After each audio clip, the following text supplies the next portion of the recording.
네, 오늘은 절망에서 소망으로, 절망에서 소망으로 라는 말씀으로 제목으로 하나님 말씀 증거하겠습니다. 네, 본문 말씀은 요한복음 21장 부활하신 예수님께서 우리 갈릴리 곳으로 찾아가셔서 이제 제자들에게 신이 나타나신 장면입니다. 그중에 15절부터는 베드로와의 대화를 통하여서 절망스러운 베드로에게 새로운 사명을 맡기는 그런 장면입니다. 그래서 오늘 이 본문을 통하여서 예수님 만난 후에 달라지는 세 가지 현상을 이 시간 말씀을 통해서 적용하고자 합니다. 첫 번째입니다. 예수님은 절망을 소망으로 이끄십니다. 여기서 보면 베드로의 마음 상태는 어떻게 했습니까? 이전에 베드로에게는 전과가 있겠죠. 예수님을 3번이나 부인했습니다.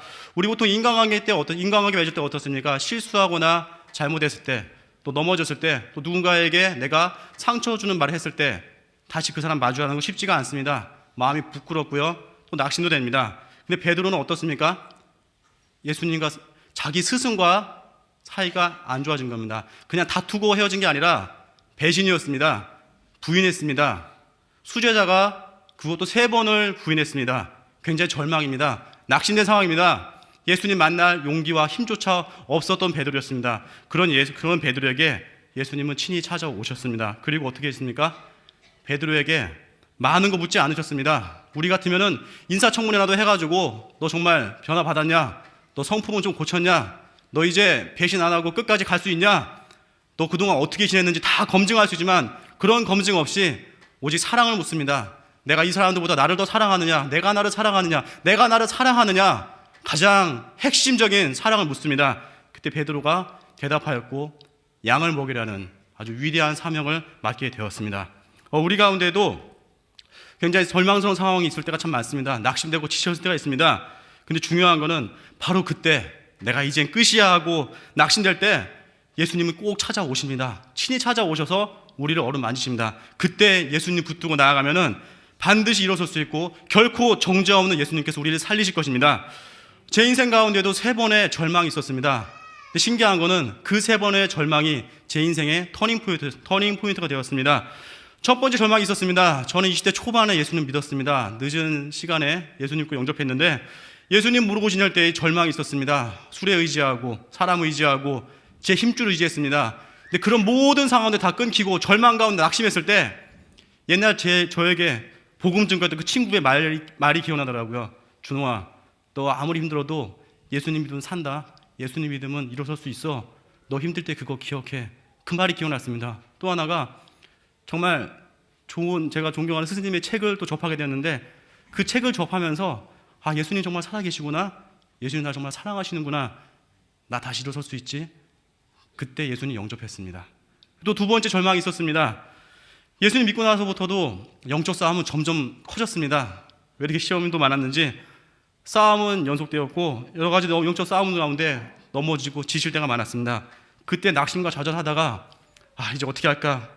괴로움 속에 있다가 그래 이제 새벽을 깨워보자. 죽든 살든 새벽기도 나와서 주님께 부르짖어 보자. 그 결심하고 나서부터 지금까지 새벽기도를 이어오고 있습니다. 또 3번째 절망이 있었습니다. 새벽기도 드리고 은혜 받고 쭉 달려가지만 평생을 붙든 제 안에 사명이 없었습니다. 이것저것 다 해봤습니다. 사람들 좋아하는 거, 부모님이 제게 원하는 거 다 해봤습니다. 신기한 건요, 사람들 가는 길로 가니까 넘어져도 일어설 힘이 안 납니다. 제 안에 열정이 없었습니다.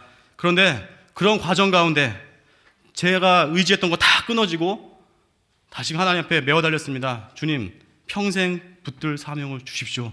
가장 절망 가운데 있을 때 부르짖었습니다. 그때 주님께서 예배 가운데 저를 목회자로서 다시금 불러주셨습니다. 하염없이 울면서 주님께 지나온 날들에 대한 회개와 주님께 감사의 찬양과 고백을 드렸습니다. 이렇게 3번의 절망이 있은 후에 제 삶이 여기까지 온 것입니다. 아브라함도 절망적인 사건이 있었습니다. 창세기 12장과 20장 보면은 죽음에 대한 두려움 때문에 아내를 누이라고 2번이나 속였습니다. 한 남자로서 아내를 십자가 짊어지는 마음으로 사랑했어야 되는데 그 아내를 죽음에 대한 두려움 때문에 누이라 2번 속입니다. 정말 부끄러운 남자였습니다.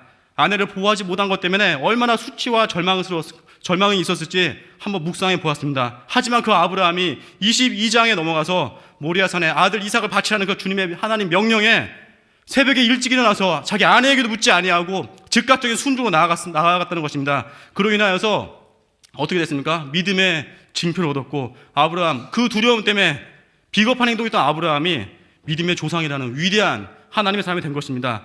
여러분들 절망스러운 상황이 있습니까? 마음이 괴롭고 지친 영혼도 있습니까? 그 절망의 깊은 수렁 가운데 있습니까? 주님 앞에 나오시고 은혜의 보좌 앞에 담대히 나아가십시오. 십자가 사건 이후에 부활의 영광이 있었던 것처럼 최고의 영광은 십자가 후에 있습니다. 또한 절망을 가지고 하나님을 철저하게 의지할 수가 있다는 것입니다. 고린도후서 1장 8절 9절 보니까 형제들아 우리가 아시아에서 당한 환난은 너희가 모르기를 원하지 아니하노니 힘의 격도로 심한 고난을 당하여 살 소망까지 끊어지고 우리는 우리 자신이 사형 선고를 받은 줄 알고 오직 죽은 자를 다시 살리시는 하나님만 의지하게 하심이라. 깊은 절망 가운데 있었습니다. 하지만 사형 선고 받았습니다. 어떻게 됐습니까? 하나님을 의지하는 게 아니라 하나님을 의지하는 사람에서 전적으로 하나님만 의지하는 그런 사람이 된다는 것입니다. 여러분 삶을 살아갈 때 어떤 사형 선고가 있습니까? 마음에 깊은 절망이 있습니까? 관계에 사형 선고가 있습니까? 환경에 대한 사형 선고가 있습니까? 그 사형 선고 같은 절망 가운데 주님의 이름을 부르십시오. 십자가의 영광으로 우리를 이끄실 것입니다. 두 번째입니다.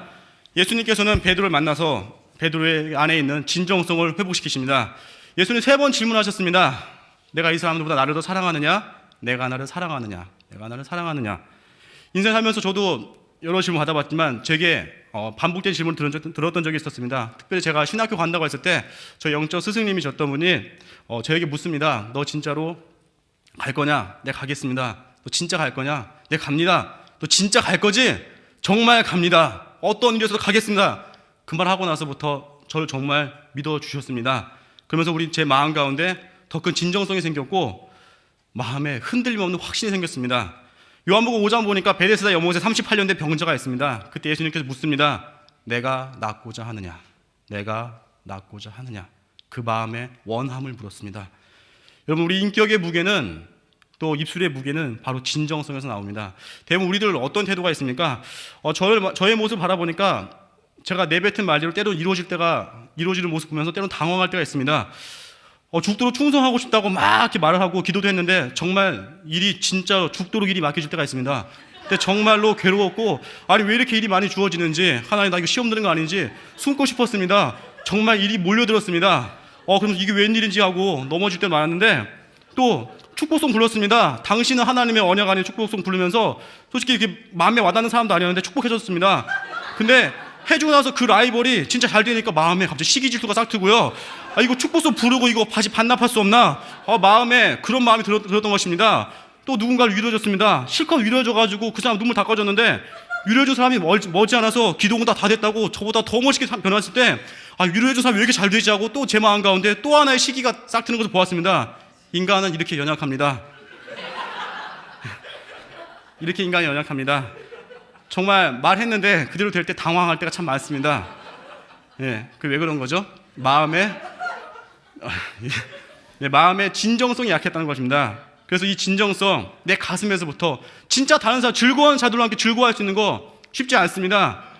진정성이 있을 때만 가능합니다. 내가 당신이 정말 잘 되길 원한다고, 당신이 정말 축복하길 원한다고 진정성이 있을 때만 해줄 수 있습니다. 근데 어떻게 해야 진정성이 생기냐고요? 십자가를 만나야 진정성이 생깁니다. 베드로 예수님의 그 용납함을 체험했습니다. 이전에 말로써 내가 주를 위해서 죽도록 충성하겠다고 했던 베드로가 넘어졌다가 이제 예수님의 용납함을 통해서 다시금 순종의 사람으로 변화됐습니다. 예전에 저는 나는 가수다는 프로 옛날에 참 좋아했습니다. 초창기 때 시청률이 15%에서 약 20%까지 올라갈 때가 있었습니다. 그때 왕의 귀환과 같은 유명한 가수, 여러분 대부분 아실 겁니다. 임재범 씨가 나왔습니다. 처음 나올 때 다들 놀랐습니다. 정말 제야에 묻혀 지내다 같은 그 가수가 이제 다시 나왔을 때 굉장히 반응이 뜨거웠습니다. 처음 나왔을 때 임재범 씨가 너를 위해라는 노래 불렀습니다. 본인의 그 히트곡이었었는데 그 노래 부르고 바로 당당히 1등을 하고요. 또 두 번째 콘테스트에서는 빈잔이라는 노래를 불렀다가 4위를 했습니다. 근데 마지막 세 번째 여러분이라는 그 노래를 통해서 완전히 그때는 그 당시에는 기록을 세웠습니다. 거의 1위를 했지만 가장 압도적인 1위를 했고요. 많은 사람들이 눈물을 자아냈습니다. 근데 그때 제가 인터뷰 기사를 보았습니다. 임재범 씨가 오랜 시간 방황의 시간을 거쳐서 그 자리에 나갔다고 합니다. 근데 처음 너를 위한 노래 부를 때에는 자기 마음에 그런 마음이 있었다고 합니다. 임재범 나 아직 안 죽었어요. 자기 자신을 드러내고 싶었답니다. 나 아직 안 죽었으니까 한번 보십시오라는 그런 마음을 가지고 내 마음을 열심을 다해서 불렀을 때 워낙 노래를 잘하기 때문에 1위를 했습니다. 근데 마지막 세 번째 여러분이나 노래 부를 때에는 그런 마음이 들었대요. 이제 청중분들에게 선물을 주어야지. 청중분들에게 선물을 주고 싶은 마음이 드니까 자기 마음에 그 노래에 대한 진정성이 나와서 본인도 노래 부르다가 눈물이 고여가지고 마지막에 정말 가슴 깊은 곳에 터져나가는 그런 선율을 볼 수 있었습니다. 바로 어디서 나온 것입니까? 진정성입니다. 처음에 불렀다가 두 번째, 세 번째 콘테스트로 가면서 점점 깊어지면서 자기 안에 이젠 선물을 줘야지. 나의 드러냄이 아니라 나의 영광은 다 사라지고 오직 청중들에게 그 영광을 다 돌리고자 할 때 가장 멋진, 가장 감동적인 그 노래가 나왔다는 것입니다. 예수님께서 우리를 위해서 죽으셨습니다. 사망 권세를 이기셨습니다. 그 예수님 십자가를 깊이 만나십시오. 다시금 그 십자가 만날 때 우리 마음 가운데 진정성 있는 거룩한 하나님 백성 되실 것입니다. 혹시 여러분 중에 힘들고 지쳐서 내 마음 가운데 식어진 가슴이 있으니까 다시금 주님의 십자가와 주님의 깊은 사랑 만나십시오. 내가 낫고 싶습니다. 내가 일어서고 싶습니다. 주님, 내가 치료받고 싶습니다. 그 마음의 진정성이 회복될 때 다시금 십자가의 영광 안에 거하는 우리 귀한 성도님들 되실 거라고 확신합니다. 세 번째입니다. 예수님께서는 베드로에게 좁은 문으로 인도하셨습니다. 18절 보니까 내가 진실로 내게 이르노니 내가 젊어서는 스스로 띠뛰고 원하는 곳으로 다녔거니와 늙어서는 내 팔을 벌리니 남이 내게 띠띠우고 원하지 아니한 곳으로 데려가리라. 바로 어떠한 죽음으로 하나님께 영광 돌릴 것인지 말씀하신 겁니다. 인생엔 두 갈래 길이 있습니다.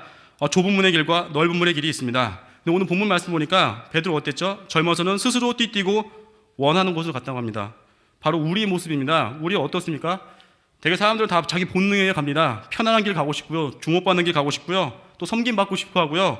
저 역시 그렇습니다. 그 길은 넓은 문입니다. 근데 예수님께서는 원하지 아니하지만 영광의 길, 좁은 문으로 인도하십니다. 좁은 문에 대해서 명확히 나온 구절이 있는데 마태복음 7장 13절에서 14절까지입니다. 좁은 문으로 들어가라. 멸망으로 인도하는 문은 크고 그 길이 넓어 그리로 들어가는 자가 많고 생명으로 인도하는 문은 좁고 길이 협착하여 찾는 자가 적음이라. 좁은 문 뭐라고요? 생명으로 인도합니다. 생명력이 있고요, 사람들이 잘 찾지 않는다고 합니다. 좁은 문은 가치가 있는데 사람들이 잘 찾지 않는다는 것입니다. 저도 삶을 살면서 여러 가지 모임이나 모임 장소에 가다 보면은 정해진 시간, 모임 시간이 있습니다. 근데 보면은 일찍 와서 준비하는 사람들 그리 많지 않습니다. 또 모임 끝나고 나서 끝까지 남아서 뒷정리하는 사람 그리 많지 않습니다. 또 모임이 있을 때마다 내가 바깥 낼게 적극적으로 항상 하는 사람들 또 의외로 적습니다. 또 희생의 자리요, 의외로도 찾는 사람이 적습니다. 그러니까 경쟁이 치열한 곳이 아닙니다. 그냥 찾지 않을 뿐입니다. 어떻습니까? 이 세상 지금 치열한 경쟁 가운데 서로 지금 몸부림치고 있지 않습니까? 상위 1%의 행복이 있는 거라 생각하면서 몸부림치고 있을 때 오히려 예수 믿는 자는 기회입니다. 찾지 않는 그 길 가는 게 기회입니다. 저도 이번에 신학교 들어가서 첫날 이제 반장 선거를 했습니다. 투표가 아니라 그냥 자원하는 사람 손 드는 거였습니다. 그래서 손 들라고 할 때 처음에 또 이제 겸손한 마음을 가지려고 그냥 가만히 있었습니다.